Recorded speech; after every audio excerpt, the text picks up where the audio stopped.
Hi everyone, hope you are doing great. So इस video में 1.3.3 topic को explain करूंगा। चैप्टर नंबर 3 है, unit number 1 business studies IGCSE and O levels. IGCSE and O level का syllabus exactly same है।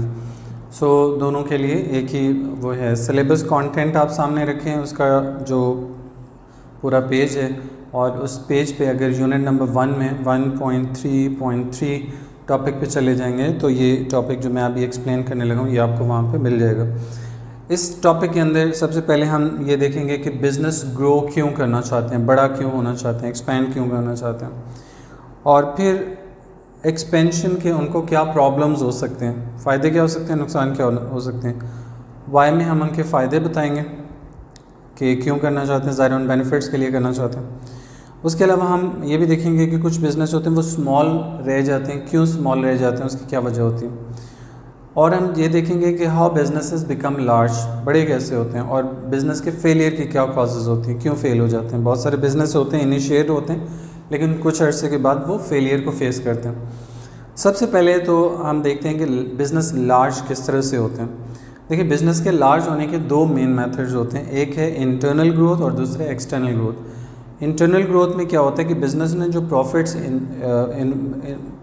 Earn किए उनको वो री इन्वेस्ट करते हैं, फिर री इन्वेस्ट करते हैं, इस तरह से बिज़नेस बड़े होते जाते हैं, और फिर 1 से 2, 2 से 3 ब्रांचेस, और इस तरह से फिर वर्ल्ड वाइड भी बिजनेसेस ग्रो कर जाते हैं। इसको हम इंटरनल या ऑर्गेनिक ग्रोथ कहते हैं, जो नेचुरल तरीके से एक बिज़नेस ने अपने रिसोर्सेज यूज़ करके एक्सपैंड किया, किसी और के रिसोर्सेज को यूज़ नहीं किया। दूसरा होता है एक्सटर्नल ग्रोथ। एक्सटर्नल ग्रोथ में बिज़नेस क्या करता है, दूसरों को अपने साथ मिला लेता है, जैसे एक्विजिशन होती है, इंटीग्रेशन होती है, या टेक ओवर होता है। अब इंटीग्रेशन इसमें मेन चीज़ है। इंटीग्रेशन का मतलब है कि व्हेन 2 और more businesses basically combine their businesses and they want to form a big business to earn high profit and expand the business nationally और इंटरनेशनली। अब यहाँ पे अगर आप देखें तो इंटीग्रेशन हमारे पास, फिर इंटीग्रेशन के बेसिक मीनिंग आ गए, और इंटीग्रेशन की 3 टाइप्स होती हैं। एक को कहते हैं हॉरिजॉन्टल इंटीग्रेशन, दूसरा होती है हमारे पास वर्टिकल इंटीग्रेशन, और तीसरा होता है कॉन्ग्लोमरेट या लैटरल इंटीग्रेशन। हॉरिजॉन्टल इंटीग्रेशन में 2 ऐसी फर्म्स आपस में मर्ज करती हैं, कंबाइन करती हैं बिज़नेस को, जो सेम इंडस्ट्री में होती हैं और सेम स्टेज ऑफ प्रोडक्शन पे होती हैं। एग्जाम्पल क्या हो सकती है, जैसे 2 कार मैन्युफैक्चरर्स अगर मर्ज कर जाएँ, आपस में कंबाइन कर लें बिज़नेस को, तो जो हॉरिजॉन्टल इंटीग्रेशन होगी। क्यों? क्योंकि दोनों कार इंडस्ट्री से रेलेवेंट हैं और दोनों ही कार मैन्युफैक्चरर्स हैं। सो स्टेज भी सेम है, इंडस्ट्री भी सेम है। इंडस्ट्री कार मैन्युफैक्चरिंग है, और स्टेज क्या है, मैन्युफैक्चरिंग स्टेज है, यानी सेकेंडरी स्टेज पे दोनों हैं। इसी तरह से अगर 2 बेकरीज आपस में मर्ज कर जाएँ, दोनों बेकिंग का काम कर रही हैं और दोनों ही मैन्युफैक्चरर हैं, तो ये भी अगेन हॉरिजॉन्टल इंटीग्रेशन होगी। 2 कंप्यूटर मैन्युफैक्चरर्स मर्ज कर जाएँ, 2 mobile phone sellers, mobile phone manufacturers merge कर जाएँ, 2 स्कूल्स आपस में मर्ज कर जाएँ, तो ये हॉरिजॉन्टल इंटीग्रेशन होगी। सो क्या क्राइटेरिया, इंडस्ट्री भी चेंज नहीं होनी चाहिए, स्टेज ऑफ प्रोडक्शन भी चेंज नहीं होनी चाहिए। स्टेज ऑफ प्रोडक्शन पिछली वीडियो में मैंने एक्सप्लेन किया था, प्राइमरी, सेकेंडरी, टर्शियरी 3 स्टेजेस होती हैं। तो इसमें ये दोनों मैन्युफैक्चरर सारे के सारे सेकेंडरी स्टेज पे होते हैं। उसके अलावा हमारे पास इसके बिल्कुल ऑपोजिट चले जाएँ तो एक हमारे पास होता है कॉन्ग्लोमरेट।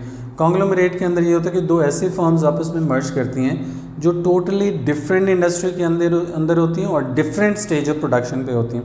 जैसे फॉर एग्जांपल एक कार मैन्युफैक्चरर एक जो है वो कोल्ड ड्रिंक सेलर के साथ मिल जाए, एक स्कूल एक बेकरी के साथ मर्ज कर जाए, तो ये बेसिकली क्या होंगे, या एक स्कूल फर्नीचर मेकर के साथ मर्ज कर जाए, तो ये कॉन्ग्लोमरेट होगी। क्योंकि दोनों की इंडस्ट्री, एक फर्नीचर मेकिंग इंडस्ट्री है, वो सेकेंडरी स्टेज पे है और इंडस्ट्री भी फर्नीचर से रेलेवेंट है। दूसरा स्कूल है, टर्शियरी स्टेज पे है और इंडस्ट्री भी डिफरेंट है, और टर्शियरी स्टेज पे है और इंडस्ट्री भी डिफरेंट है, दैट इज़ सर्विस इंडस्ट्री या टर्शियरी इंडस्ट्री। सो ये आपको जहन में रखना होगा, अगर इंडस्ट्रीज़ और साथ में स्टेजेस भी अलग हों तो वो कॉन्ग्लोमरेट कहलाते हैं। इनके इन बिटवीन आ जाता है वर्टिकल इंटीग्रेशन। वर्टिकल इंटीग्रेशन में क्या होता है, इंडस्ट्री सेम रहती है, स्टेज चेंज हो जाती है। जैसे सपोज़ करें कार मैन्युफैक्चरर है सेकेंडरी स्टेज पे, car seller showroom tertiary stage पे। अगर कार मैन्युफैक्चरर शोरूम के साथ मर्ज करेगा तो ये फॉरवर्ड स्टेज की तरफ जा रहे हैं, एडवांस स्टेज की तरफ जा रहे हैं, तो ये फॉरवर्ड वर्टिकल इंटीग्रेशन कहलाएगा। और इसी तरह से अगर प्रीवियस स्टेज के साथ मर्ज करें, जैसे एक कार मैन्युफैक्चरर है वो स्टील एक्सट्रैक्टर के साथ मर्ज करेगा जो स्टील एक्सट्रैक्ट करता है, तो ये बैकवर्ड वर्टिकल इंटीग्रेशन होगी क्योंकि वो पिछली स्टेज वाले के साथ मर्ज करे। अगरचे अल्टीमेट रिजल्ट दोनों का फिर भी सेम रहेगा, चाहे फॉरवर्ड वर्टिकल इंटीग्रेशन हो बैकवर्ड वर्टिकल इंटीग्रेशन हो, दोनों आपस में मर्ज करें अल्टीमेट रिजल्ट सेम रहेगा। जैसे सपोज करें, मैं एग्जांपल देता हूँ कि शोरूम वाला यानी टर्शरी स्टेज वाला कार मैन्युफैक्चरर के साथ मर्ज करे फिर भी वही चीज़ होगी, कार मैन्युफैक्चरर कार सेलर यानी शोरूम के साथ मर्ज करे तब भी वही सेम चीज़ होगी। एग्जैक्टली आउटपुट सेम आएगा, एग्जैक्टली रिजल्ट सेम आएगा, लेकिन इनिशिएट होने का प्रोसेस चेंज हो गया तो उसको हम फॉरवर्ड और बैकवर्ड का नाम दे देते हैं। ओके, सो ये हमारे पास लाइक ग्रोथ के तरीके हैं कि कैसे ये लोग ग्रो कैसे कर सकते हैं। ग्रो करने की रीजंस क्या होते हैं, क्या फ़ायदा होता है, बिजनेस बड़ा क्यों होना चाहते हैं। अगर आप देखें तो हर किसी का होता है कि आज अगर उन्होंने छोटे स्केल पे शुरू किया तो उनका एम यही होता है अगले साल में हमारे पास ब्रांचेस भी ज़्यादा होंगी, बिज़नेस भी एक्सपेंडेड होगा, कस्टमर्स भी ज़्यादा होंगे, प्रोडक्शन भी ज़्यादा होगी, एम्प्लॉयज़ भी ज़्यादा होंगे। ऐसा वो क्यों करते हैं? देखिए, इसके बहुत सारे फ़ायदे होते हैं। बिज़नेस ग्रो करने के लिए उनका मेन एम तो होता है कि वो मैक्सिमम नंबर ऑफ़ कस्टमर्स को कैप्चर करें, मैक्सिमम आउटपुट प्रोड्यूस करें, मैक्सिमम प्रॉफिट अर्न करें और ज़्यादा से ज़्यादा ग्रो करें, फाइनेंशियली टेक्निकली ग्रो करें, नई टेक्नोलॉजी वो यूज़ कर सकें, अपनी मार्केट में डोमिनेशन को मेंटेन कर सकें, मोनोपोली पोजीशन हासिल कर सकें ताकि दूसरी फर्म्स उनसे बहुत नीचे रह जाएं।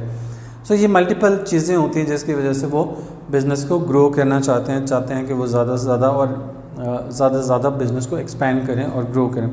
लेकिन हम देखते हैं कि कुछ बिज़नेसेस ऐसे होते हैं कि वो लार्ज स्केल पे स्टार्ट तो होते हैं लेकिन थोड़े ही अरसे में वो क्लोज डाउन भी हो जाते हैं, शट डाउन भी हो जाते हैं। उसकी क्या वजह होती है? उसकी वजह ये होती है या तो उनके पास टेक्निकल नो हाउ कम होती है, टेक्निकल स्टाफ नहीं होता, जो उनके पास वर्किंग कैपिटल है वो उतना नहीं होता, कई दफ़ा कैश फ्लो प्रॉब्लम्स आ जाते हैं कि उनके पास कैश इतना आ नहीं रहा जितना वो पे कर रहे हैं। जैसे सपोज़ करें वो अपने क्रेडिटर्स को, जो उनके लेंडर्स हैं उनको तो वो टाइमली पे कर देते हैं लेकिन अपने डेटर से टाइमली रिकवर नहीं कर सकते, तो उनके पास वर्किंग कैपिटल कम होगा, पैसे कम होंगे, कैश इन हैंड उनके पास कम रहेगा। तो इस वजह से भी बिज़नेस के लिए फिर काफ़ी मसले शुरू हो जाते हैं। ज़ाहिर एम्प्लॉयज़ को कंट्रोल नहीं करेंगे तो कॉन्फ्लिक्ट्स अराइज होंगे, मैनेजमेंट प्रॉब्लम्स होंगे, कंट्रोल के इश्यूज़ होंगे। कई दफ़ा आप टेक्नोलॉजी में एडवांस नहीं करते, दुनिया चेंज हो गई लेकिन आप वही टेक्नोलॉजी पुराने तरीके यूज़ करें तो इससे भी बिज़नेस आपका फिर एक्सपेंड नहीं होता फर्दर। तो ये मल्टीपल चीज़ें हैं जिनकी वजह से बिजनेसेस पहले ही शुरू के सालों में ही जनरली फेल हो जाते हैं। तो फेलियर से बचने के लिए फिर क्या करना चाहिए? ज़ाहिर इन्हीं चीज़ों को ओवरकम कर लें जो मैंने प्रॉब्लम्स आइडेंटिफाई की। अगर आप इनको ओवरकम कर लेंगे तो ज़ाहिर बिज़नेस आपका जो है वो फिर फेलियर की तरफ नहीं जाएगा। कुछ बिजनेसेस होते हैं वो एक्सपेंड होना ही नहीं चाहते, करना ही नहीं चाहते, वो they remain small and they aim to be remain small, right. तो क्यों ऐसा होता है? क्योंकि देखिए स्मॉल बिज़नेस के लिए कैपिटल कम चाहिए होता है, बहुत सारे लोग होते हैं कंफर्टेबल होते हैं इस चीज़ में, और उनके लिए टेक्नोलॉजी उतनी ज़्यादा नहीं चाहिए, उनके लिए उनको ज़्यादा एसेट्स नहीं चाहिए, ज़्यादा इन्वेस्टमेंट्स नहीं चाहिए, रिस्क कम होता है छोटे बिज़नेस में, टाइमिंग्स फ्लेक्सिबल होती है, गवर्नमेंट सपोर्ट ज़्यादा होती है, गवर्नमेंट उनको फंड्स भी, फाइनेंस भी प्रोवाइड करती है, टैक्सेस भी कम चार्ज करती है। तो इस तरह के बेनिफिट्स लेने के लिए कुछ बिजनेसेस होते हैं, कुछ पर्सनल लाइक लोगों के ऑब्जेक्टिव्स भी होते हैं कि वो बिज़नेस को खुद ही एक्सपेंड नहीं करना चाहते, वो चाहते हैं जितना छोटा बिज़नेस होगा, वेल कंट्रोल्ड होगा, वो उतना है। लोग कुछ कॉन्टेंटेड भी होते हैं, तो कंटेंटमेंट की वजह से वो फिर बिज़नेस को एक्सपेंड नहीं करते एंड दे रिमेन स्मॉल। और कुछ बिज़नेस इसलिए भी स्मॉल रह जाते हैं क्योंकि उनकी ओवरऑल मार्केट उतनी बड़ी नहीं होती, जो प्रोडक्ट वो बना रहे होते हैं उनकी डिमांड मार्केट में या उनका क्लाइंटेज, उनके कस्टमर, उनकी डिमांड उतनी ज़्यादा हाई नहीं होती, जिसकी वजह से वो उनको बड़ा होने की ज़रूरत नहीं होती एंड दे रिमेन स्मॉल। अच्छा, एक्सटर्नल ग्रोथ को डिस्कस करते हुए मैंने बताया था कि एक तो हमारे पास इंटीग्रेशन होती है, एक्विजिशन होती है, और एक होता है टेक ओवर। एक्विजिशन का मतलब है आप दूसरी कंपनी के एसेट्स एंड लायबिलिटीज़ बाय कर लेते हैं और वो वाली कंपनी जो है वो कम्प्लीटली ख़त्म हो जाती है, इसी को टेक ओवर का नाम भी देते हैं। अब जिस कंपनी ने दूसरी को टेक ओवर किया, जो टेक ओवर हो रही है वो ख़त्म हो जाएगी जी, लेकिन इंटीग्रेशन में दोनों की आइडेंटिटी बहाल रहती है। जैसे सपोज़ करें, आप लोगों ने सुना होगा प्रॉक्टर एंड गैम्बल के बारे में सुना होगा, या पीएनजी के बारे में सुना होगा, P and G Procter and Gamble basically, और सोनी एंड इरेक्सन, ये दो डिफरेंट कंपनीज थी, मर्ज कर जी गई। सोनी अलग कंपनी थी, इरेक्सन अलग थी, मर्ज की तो इन्होंने सोनी इरेक्सन बना दिए। दोनों के नाम एग्जिस्ट कर रहे हैं। एक्विजिशन या टेक ओवर के अंदर क्या होता है, जिस कंपनी को टेक ओवर किया जा रहा होता है उसकी आइडेंटिटी ख़त्म हो जाती है। जैसे सपोज़ करें अगर सोनी इरेक्सन को बाय कर लेता, उसके एसेट्स एंड लायबिलिटीज़ को एक्वायर कर लेता, टेक ओवर कर लेता, तो इसका मतलब है इरेक्सन टोटली ख़त्म हो गया, अब सिर्फ सोनी कंपनी रहेगी। सो ये इनमें थोड़ा सा डिफरेंस है, आई थॉट कि ये भी मैं आपको बता दूँ। ओके, सो आज की वीडियो के लिए इतना ही, फिर नेक्स्ट इंशाल्लाह आपको नेक्स्ट टॉपिक नेक्स्ट वीडियो में एक्सप्लेन करूँगा। सी यू सून, थैंक यू।